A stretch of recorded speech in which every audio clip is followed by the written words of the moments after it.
हमारे साथ एक और भावी यहाँ उम्मीदवार है प्रधान के, और ये बहुत अच्छा लगा मुझे कि इस कार्यक्रम में एक दूसरे भावी प्रधान भी जो है प्रत्याशी ये आए हुए हैं। क्योंकि आमतौर पे देखा जाता है कि एक प्रत्याशी अगर काम कराते हैं तो दूसरे प्रत्याशी वहां जाने से कतराते हैं, क्यों कि मेरा वोट कट जाएगा, मेरे साथ लोग जुड़ेंगे कि नहीं जुड़ेंगे। क्योंकि आप लोग देख सकते हैं ये प्रेजेंट टाइम में दो मेरे पास जो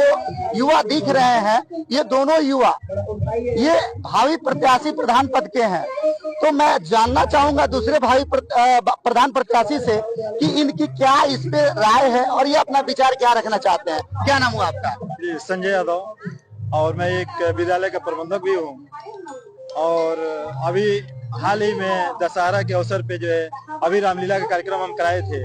उसमें जितने प्रधान प्रतिनिधि हैं सबको हम बुलाए थे और सभी लोगों का मान सम्मान किए, और उसमें हमको कहीं भेद नहीं है, एक आदमी को छोड़ करके, ठीक है, जो पूरे ग्राम सभा को कब्जा किया हुआ है आज 20 साल से, जिसका हर तरह से मतलब उसके अंदर कमियां हैं, और उस व्यक्ति को छोड़ करके बाकी जितने हम लोग लड़ने वाले व्यक्ति हैं, जो भी कैंडिडेट हमारे रामपुर बरहन के प्रधान उम्मीदवार हैं, हम लोग के आपस में किसी के अंदर कोई व्यवस्था नहीं रहता है कि हम बात नहीं कर सकते हैं, न्योता हकारी नहीं कर सकते हैं, या उसके घर आना जाना नहीं रह सकता है। इस कोई अंदर हम लोग को मतभेद नहीं रहता है। हर कार्यक्रम में हम सत्येंद्र जी को बुलाते हैं, चाहे और भी जितने प्रत्याशी हैं प्रतिनिधि हैं हमारे, सभी लोग आते हैं, और हम लोग के अंदर कोई व्यवस्था नहीं रहता है। तो दोस्तों यहाँ पे बहुत अच्छा मैसेज है हमारे संजय भाई भावी प्रत्याशी प्रधान पद के प्रत्याशी की तरफ से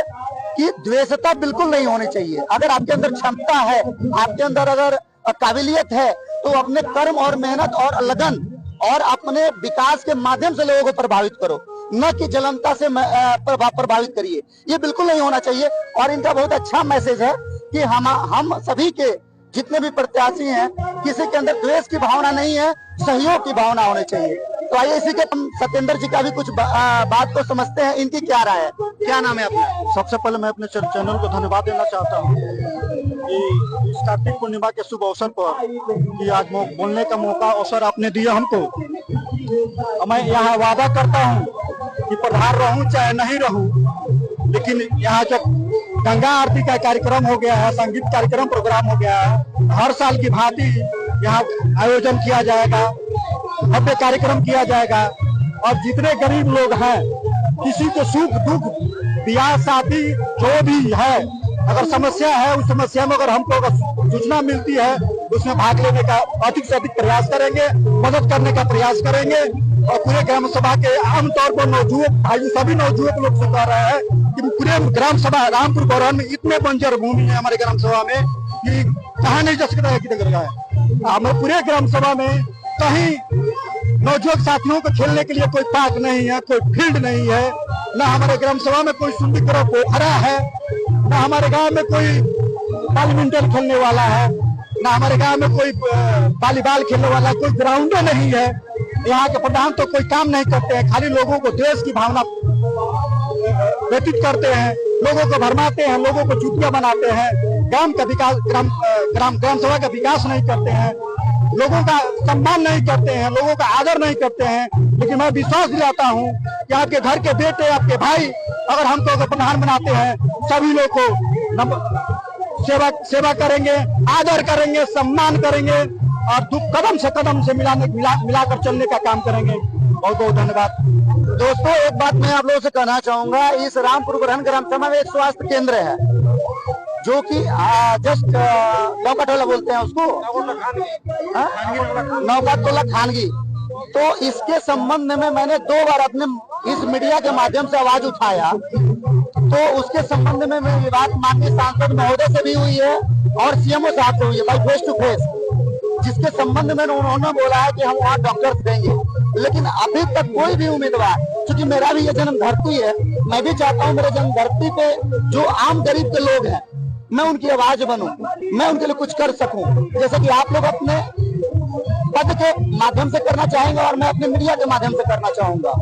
तो इसके संबंध में आप लोग क्या कहना चाहेंगे? जैसे कि मैंने अभी बात हुआ है तो एक एप्लीकेशन लिखना होगा उसमें पूरे ग्राम सभा के लोगों का सिग्नेचर होगा और उसको माननीय सांसद महोदय और सीएम महोदय को मुझे भेजना है। ये कार्यक्रम मैं अगले इसी 1 वीक में मैं करने का प्रयास करूंगा और उसमें आप दोनों का भी सहयोग चाहिए होगा। तो उसमें जो है वो साइन करके जब जाएगा तो वहां से इमीडिएट बेस पे कम से कम एक MBBS जो डॉक्टर होंगे, एक फार्मासिस्ट होंगे और एक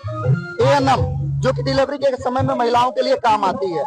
यानी महिलाओं का जो छोटा बहुत परेशानी होती है डिलीवरी के टाइम में वो पूरा काम करती है। तो इसके विषय में आप लोग अभी तक क्यों नहीं इस मैटर को उठाए?